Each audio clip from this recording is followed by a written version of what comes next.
Olá, amigos e amigas do canal NEP Grupo Socorrista Emmanuel. Sejam muito bem-vindos para mais um estudo do livro Atos dos Apóstolos. Esse aqui é o resumo da aula 4, que ocorreu no dia 28 de setembro de 2025. É o final do capítulo 1, onde vamos ver a Igreja de Jerusalém e a substituição de Judas no colégio apostólico. O primeiro trecho que vamos ver é do subtítulo Grupo dos Apóstolos, que vai do versículo 12 ao 14. Então, do monte chamado das Oliveiras, voltaram a Jerusalém. A distância é pequena, a de uma caminhada de sábado. Tendo entrado na cidade, subiram à sala de cima, onde costumavam ficar. Eram Pedro e João, Tiago e André, Filipe e Tomé, Bartolomeu e Mateus, Tiago, filho de Alfeu, e Simão, o Zelota, e Judas, filho de Tiago. Nesse caso aqui está falando de Judas Tadeu. Todos estes, unânimes, perseveraram na oração com algumas mulheres, entre as quais Maria, a mãe de Jesus, e com seus irmãos. Sobre a caminhada de sábado, para a religião judaica, o dia de sábado era sagrado, então eles faziam os preparativos antes do anoitecer de sexta-feira e todo dia de sábado, até o próximo anoitecer, então eles não podiam fazer muitas coisas, né? Principalmente fazer grandes caminhadas. Então a gente entende hoje porque os nossos irmãos adventistas seguem ainda esses ritos por conta do judaísmo, desde a época de Jesus. Então a distância que era permitida percorrer no dia de sábado era de aproximadamente 1 quilômetro. Trata-se de terminologia típica da linguagem rabínica, utilizada com frequência pelos doutores da lei em seus debates. Aí, ao lado esquerdo do vídeo, está um mapa esquemático de Jerusalém e o Monte das Oliveiras. O Monte das Oliveiras acima, Jerusalém, a cidade antiga, abaixo. Do lado direito, pontilhado, o Vale de Cedron, também chamado de Vale de Quidom. E do lado esquerdo, a Jerusalém, é o Templo de Herodes. Então essa caminhada do Monte das Oliveiras até a cidade antiga de Jerusalém era entre 900 metros a 1 quilômetro. Nesse outro slide aqui, estamos vendo do lado esquerdo um desenho representativo do Monte das Oliveiras. À esquerda, a cidade de Jerusalém, com o templo, o Vale de Quidron, e essa descida, equivalente a 1 quilômetro, que é a caminhada de sábado. Do lado direito está um mapa representando a cidade de Jerusalém. Então as linhas vermelhas aí é a cidade cercada, né? Dentro está o templo, a Torre Antônia, que era vigiada pelos soldados romanos, Tanque de Siloé, o Palácio de Herodes, a casa do sumo sacerdote, onde estava lá Caifás e todos os doutores da lei. Palácio de Herodes Antipas, ali mais abaixo, o local tradicional do aposento da última ceia. Abaixo está o Vale de Inom, caminhos para Belém, Hebrom e Gaza, caminho do Mar Morto. Aí um pouco mais à direita, o caminho de Betânia, o Vale de Cedron, o Monte das Oliveiras subindo, Getsemane, Tanque de Betsaida, caminho de Jericó. E mais à esquerda, no canto superior desse mapa, está ali Gólgota, onde Jesus foi crucificado, o caminho de Jope, caminho de Cesareia e também o caminho para Damasco. Vamos refletir sobre esse trecho aqui. Subiram à parte superior da casa. É uma referência ao cômodo construído no terraço das residências judaicas, sobretudo em Jerusalém, destinadas a dormitório de peregrinos durante as festas de peregrinação, bem como aposento comum dos moradores, uma sala de estudos. Aí é uma imagem representativa do que era Jerusalém na época das festas. Vinham muitos peregrinos, não só praticantes do judaísmo, mas também de outras religiões, outros povos, os gentios, como eles costumavam falar. Então vamos aí comparar a grosso modo, nas festas religiosas, por exemplo, os peregrinos indo à Aparecida visitar a Basílica, então providenciavam alojamentos, né, para as pessoas que chegavam e, de certa forma, dava-se parte da casa ou improvisavam mesmo tendas. Vejam que há várias tendas aí. Então a cidade ficava cercada por tendas de visitantes que ficavam ao redor do Templo de Jerusalém, acampados.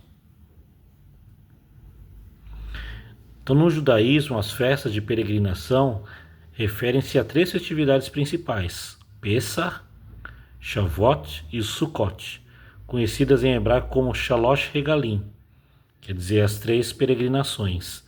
Nesses dias, os judeus se dirigiam ao Templo de Jerusalém para apresentar sacrifícios e oferendas, e essas festas estão ligadas aos ciclos agrícolas e à libertação do povo de Israel. As 3 festas de peregrinação eram o Pessah, que é a Páscoa judaica, que lembra a libertação dos israelitas da escravidão do Egito, sendo uma das festas mais celebradas no judaísmo. Então Jesus ele foi crucificado na Páscoa judaica, no Pessah, onde se escolhiam 2 prisioneiros e eles se libertavam um, no qual o povo preferiu libertar Barrabás. Shavuot, que quer dizer a festa das semanas, Shavuot do hebraico quer dizer semana. Então essa festa celebra a entrega da Torá e os 10 mandamentos no Monte Sinai, ocorrendo 50 dias após a Páscoa judaica. Essa festa ficou conhecida como Pentecostes pela Igreja Católica. Pentecostes vem do grego, que quer dizer cinquentenário, quer dizer 50 dias depois da Páscoa, no caso a Páscoa judaica, aconteceu o Shavuot.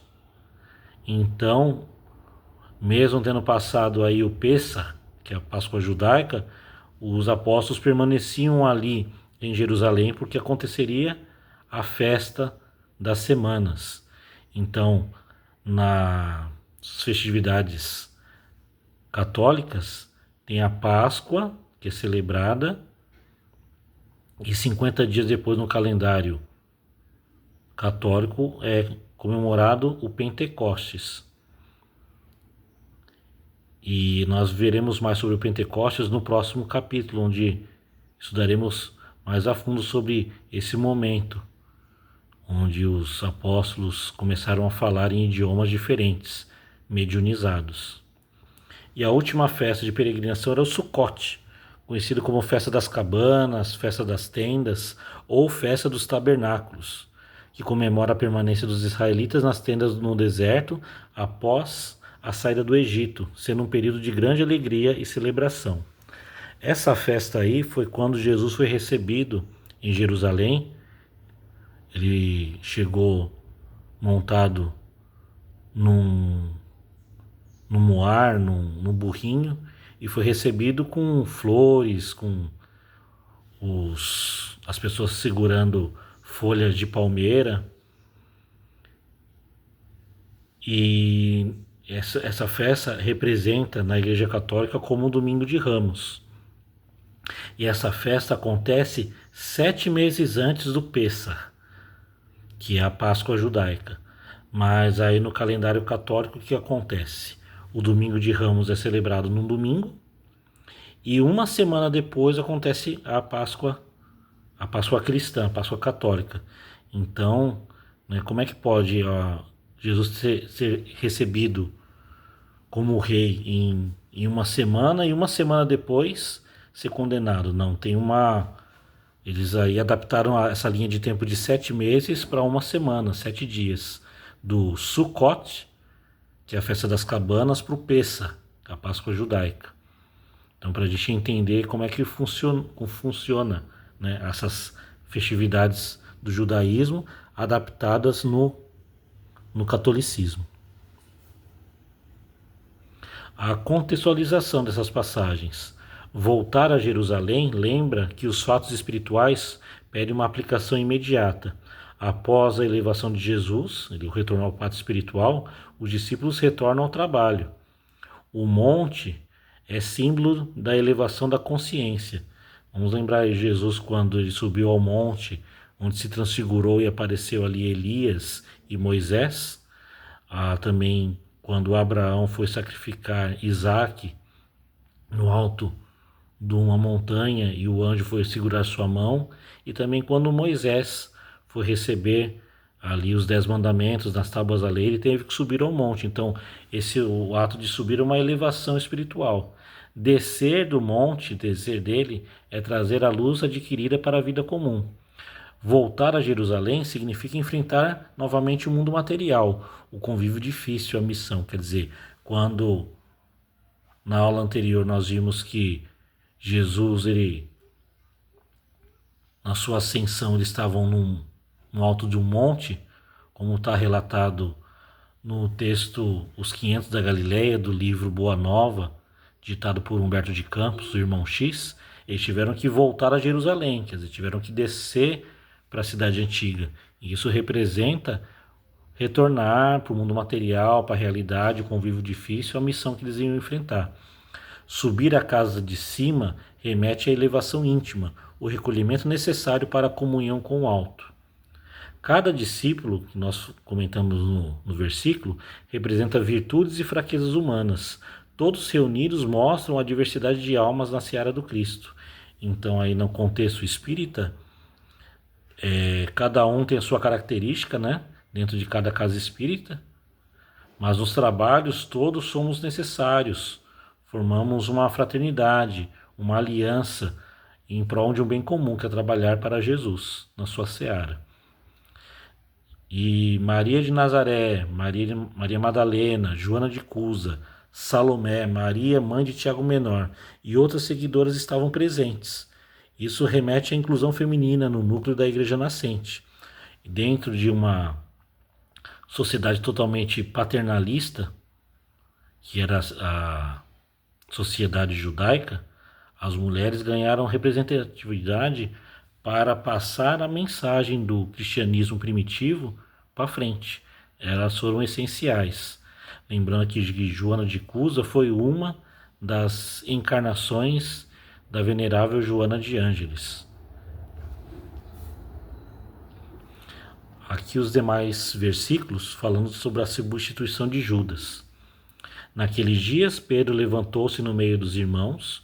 O número das pessoas reunidas era de mais ou menos 120, e disse: Irmãos, era preciso que se cumprisse a escritura em que, por boca de Davi, o Espírito Santo havia de antemão falado a respeito de Judas, que se tornou o guia daqueles que prenderam a Jesus. Ele era contado entre os nossos e recebera sua parte neste ministério. Ora, este homem adquiriu um terreno com o salário da iniquidade. Iniquidade é aquele que fala uma coisa e pratica outra. E caindo de cabeça para baixo, arrebentou pelo meio, derramando-se todas as suas entranhas. O fato foi tão conhecido de todos os habitantes de Jerusalém que esse terreno foi denominado na língua deles Acéldama. Em algumas traduções está como Aqueldamar, isto é, campo de sangue. Pois está escrito no livro dos Salmos: Fique deserta a sua morada e não haja quem nela habite. E ainda, outro receba o seu encargo. É necessário, pois, que dentre estes homens que nos acompanharam todo o tempo em que o Senhor Jesus viveu em nosso meio, a começar do batismo de João, no caso aqui João Batista, até o dia em que dentre nós foi arrebatado, um destes se torne conosco testemunha da sua ressurreição. Apresentaram então 2, José, chamado Barsabás, e cognominado Justo, e Matias, e fizeram esta oração: Tu, Senhor, que conheces o coração de todos, mostra-nos qual destes 2 escolheste, a fim de ocupar, no ministério do apostolado, o lugar que Judas abandonou, para dirigir-se ao lugar que era o seu. Veja que nesse trecho aqui do versículo 25, há muita mágoa, talvez ódio, de Pedro falando da traição de Judas, que ele se dirigiu para o lugar que era seu. Lançaram sorte sobre eles, e a sorte veio a cair em Matias, que foi então associado aos 11 apóstolos. Então, algumas expressões aqui do judaísmo na Bíblia. Turba é uma expressão idiomática semítica para expressar o grande número de pessoas reunidas, fazendo referência ao nome como sinônimo do próprio indivíduo. Talvez uma reminiscência do capítulo 1 do livro Êxodo, em qual todos os filhos de Jacó são chamados pelo nome. Em um exemplo aqui, a turba de Jacó, quer dizer, todos os filhos dele. Outra expressão, era necessário cumprir-se a escritura. Era comum perguntar-se quem cumpriu esse trecho da escritura. Essa indagação levava o intérprete a citar personagens, sobretudo os patriarcas do judaísmo, Abraão, Davi, Salomão, Moisés, com o objetivo de demonstrar o cumprimento da escritura em suas vidas e a escritura sendo vivenciada por suas vidas. Aí está uma imagem à esquerda, o que atualmente a cidade de Jerusalém, ali nessa região, foi onde Judas se suicidou. Foi chamado esse terreno aí como Campo de Sangue. E aqui ao lado direito, uma imagem de Judas arrependido, o saco de moedas caídas ao chão, e no fundo da imagem está Jesus sendo crucificado, a cruz sendo levantada lá no Gólgota, acompanhando pela multidão. Então está o arrependimento de Judas aqui, nessa imagem. Uma observação histórica contextual. As narrativas sobre a morte de Judas. No Evangelho de Mateus, descreve que ele foi enforcado, né? Ele se enforcou. Agora, no Evangelho de Lucas e em Atos, fala que ele teve uma queda muito grande e o corpo se despedaçou, estourou, as vísceras brotaram para fora do corpo. Mas podem ser dois relatos da mesma tradição oral ou dois matizes complementares. A doutrina espírita, ao estudar tais relatos, liga-os às consequências morais e ao sofrimento da consciência. Em cima disso, nós vamos refletir aqui no livro de Chico Xavier, ditado por Emmanuel, livro Caminho, Verdade e Vida, capítulo 91, chamado Campo de Sangue. Que está uma citação do Evangelho de Mateus, capítulo 27, versículo 8. Por isso foi chamado aquele campo, até o dia de hoje, Campo de Sangue. Desorientado em vista das terríveis consequências de sua irreflexão, Judas procurou os sacerdotes e restituiu-lhes as 30 moedas, atirando-as a esmo no recinto do templo. Os mentores do judaísmo concluíram então que o dinheiro constituía preço de sangue, e buscando desfazer-se rapidamente de sua posse, adquiriram um campo destinado ao sepulcro dos estrangeiros, denominado desde então Campo de Sangue. Profunda a expressão simbólica dessa recordação, e com a sua luz, cabe-nos reconhecer que a maioria dos homens continua a irrefletida ação de Judas, permutando o mestre inconscientemente por esperanças injustas, por vantagens materiais, por privilégios passageiros. Quando podem examinar a extensão dos enganos a que se acolheram, procuram desesperados os comparsas de suas ilusões, tentando devolver-lhes quanto lhes coube nos criminosos movimentos em que se comprometeram na luta humana.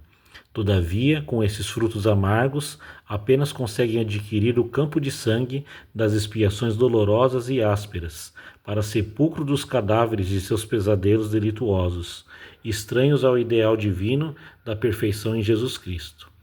Irmão em humanidade, que ainda não pudeste sair do campo milenário das reencarnações, em luta por enterrar os pretéritos crimes que não se coadunam com a lei eterna, não troques o Cristo imperecível por um punhado de cinzas misérrimas, porque do contrário continuará circunscrito à região escura da carne sangrenta.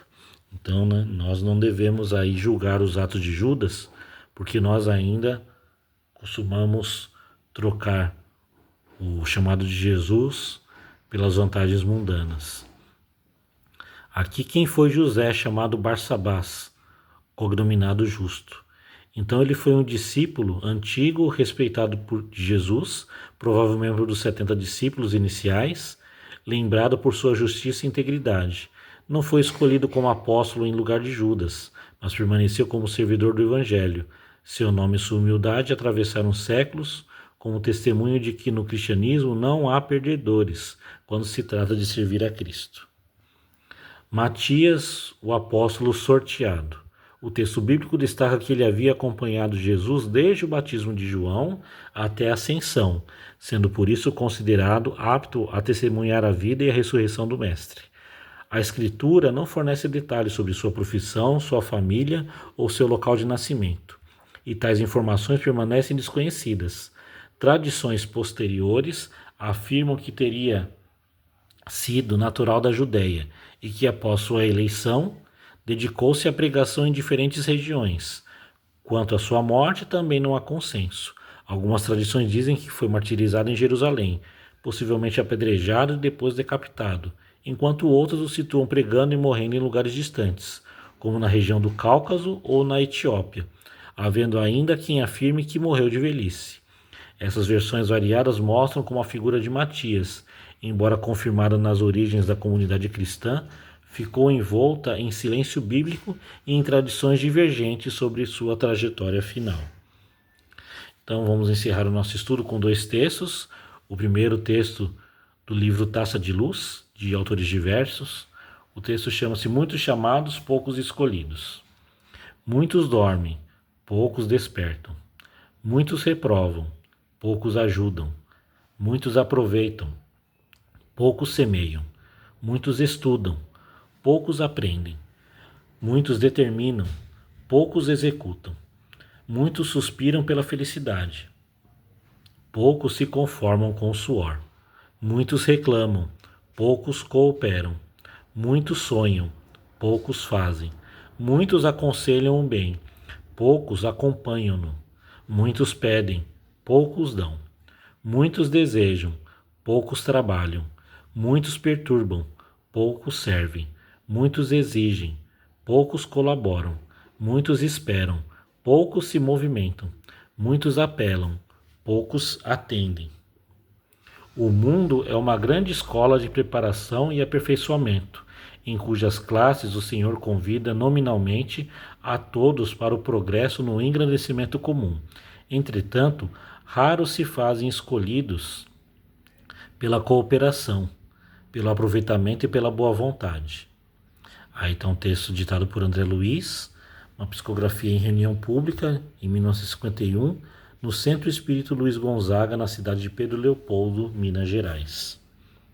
O outro texto é do livro Fé e Vida, de autores diversos, capítulo 3, chamado Escolhidos, ditado por Emmanuel, no Grupo Espírita da Prece em Uberaba, no dia 6 de janeiro de 1980. Todos somos chamados para a construção do bem de todos, segundo as leis de Deus. Muito fácil reconhecer os escolhidos. Os irmãos que recusam trabalhar permanecem chamados. Compreendendo-se que a justiça divina ignora privilégios, todos aqueles que se decidem a servir são escolhidos por efeito da própria escolha. Isso quer dizer que nós fazemos nossas escolhas, não é que Deus que nos escolhe. Os chamados são muitos, mas que nós é que escolhemos trabalhar por Jesus. Então esse foi o resumo da aula 4, do final do capítulo 1 de Atos dos Apóstolos. E no nosso próximo vídeo, nosso próximo estudo, iremos trazer o resumo da aula 5, começando o capítulo 2, que fala sobre Pentecostes. Então, agradeço a atenção de todos, que Deus nosso Pai, Deus nosso Mestre, possa abençoar a nossa caminhada e aprendendo cada vez mais sobre os ensinamentos de Jesus em nossas vidas. Que assim seja, graças a Deus e graças a Jesus.